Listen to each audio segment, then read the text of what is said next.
أعوذ بالله من الشيطان الرجيم.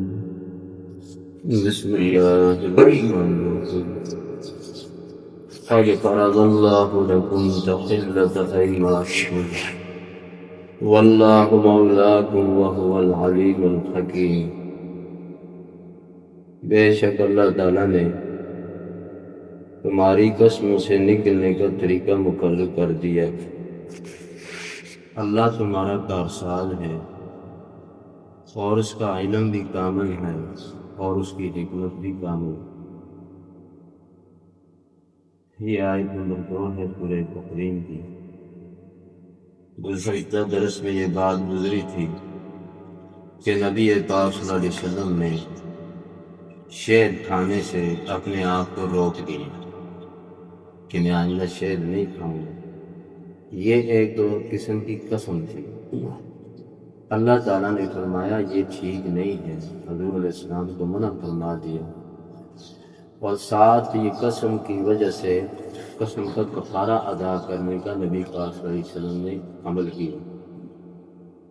اور روایتوں کے اندر آتا ہے کہ ایک غلام آزاد کیا نبی پاک صلی اللہ علیہ وسلم نے، تو قسم کا کفارہ ادا ہو گیا. آئندہ کے لیے شہد کھانا انہوں نے شروع کر دیا.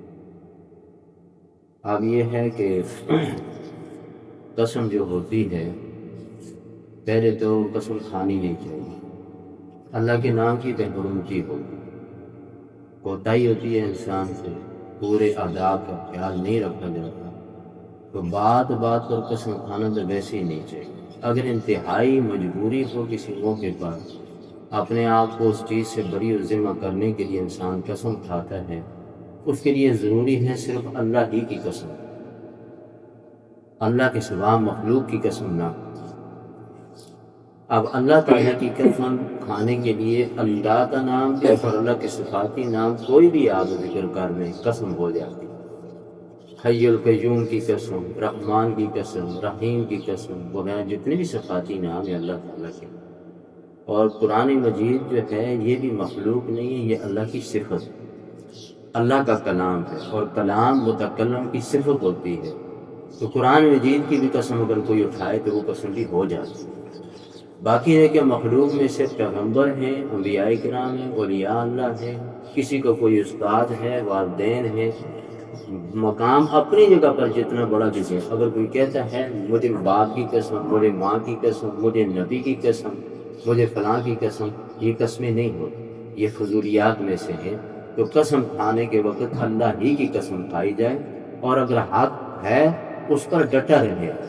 اگر اس نے کوئی جھوٹی قسم کھائی ہے، غلط قسم کھائی ہے، اس کو توڑ دینا چاہیے اور اس کا کفارہ ادا کر رہے. اب مثال کے طور پر اگر کوئی آدمی قسم کھاتا ہے کہ میں فلاں رشتہ دار کو نہیں ملوں گا، میری قطع تعلقی ہے اس کے ساتھ، تو رشتہ داریوں کو ختم کرنا ناجائز ہے شریعت کے اندر. یہ غلط قسم کھائی ہے، قسم کو توڑ دے، رشتہ داری کو نہ توڑے، رشتہ داری کو قائم رکھے، قسم کا کفارہ ادا کرنا. اسی طرح رشتہ دینے کے معاملے میں، لینے کے معاملے میں، ہاں ہر موقع پر قسم کھا لیتے ہیں، احتیاط نہیں کرتے، نہ کفارے ادا کرتے، نہ کچھ. اس کے بعد پھر آپس میں محض جلوسی ہو جاتا ہے، قسم بھی ٹوٹ گئی، کفارہ بھی ادا نہ ہو. اور کفارے کا جو ذکر ہے وہ سورہ مائدہ کی آیت نمبر 89 کے اندر 89 کے اندر ہے. فرمایا اگر کوئی آدمی قسم کھا لیتا ہے تو اس کا کفارہ کیا ہے؟ فرمایا 10 آدمیوں کو 2 وقت کا کھانا چاہیے جو غریب آدمی ہے. ایک کفارہ یہ ہے. دوسرا کفارہ یہ ہے، فرمایا 10 آدمیوں کو سوٹ پہنائے. اگر ہمت ہے کسی کے اندر 10 جوڑے بنا کر غرباء کو دے دے. اور تیسری صورت یہ ہے، فرمایا غلام آزاد کر. چوتھی صورت یہ ہے ان تینوں میں سے کچھ بھی نہیں کر سکتا تو پھر 3 دن کے مسلسل روزے رکھے. یہ نہیں ہے ایک روزہ آج رکھا پھر 1-2 ہفتے کے بعد رکھ لیا، 3 مسلسل رکھنے ہیں 3 روزے. یہ آخری درجہ ہے قسم کے کفارے.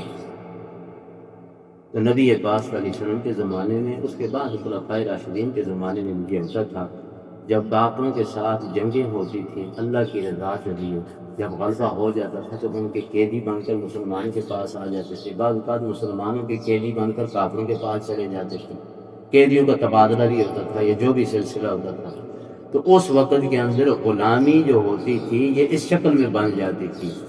اللہ نے اپنے احکامات کے اندر یہ چیز بتائی کہ قسم کا کفارہ ادا کرو تو غلام کو آزاد کر دو۔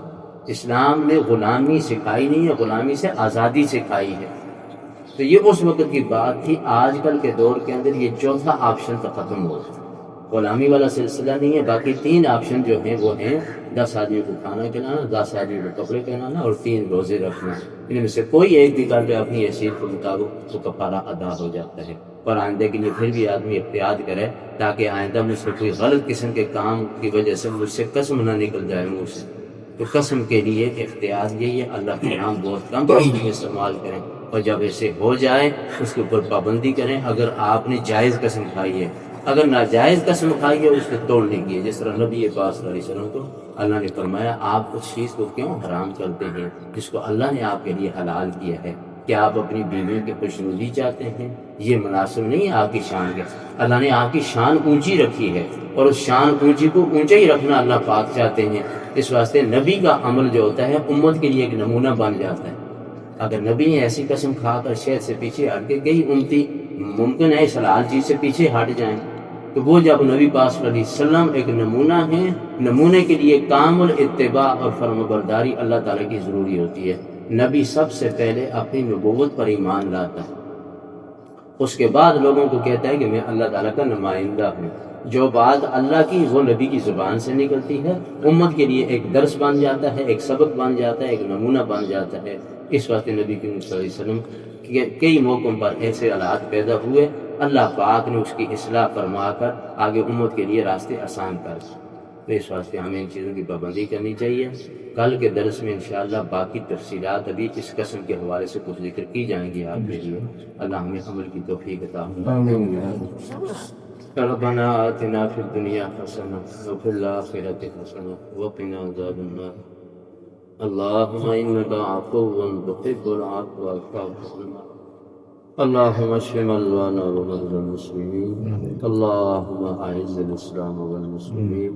رب اغفر وارحم وانت خیر الراحمین۔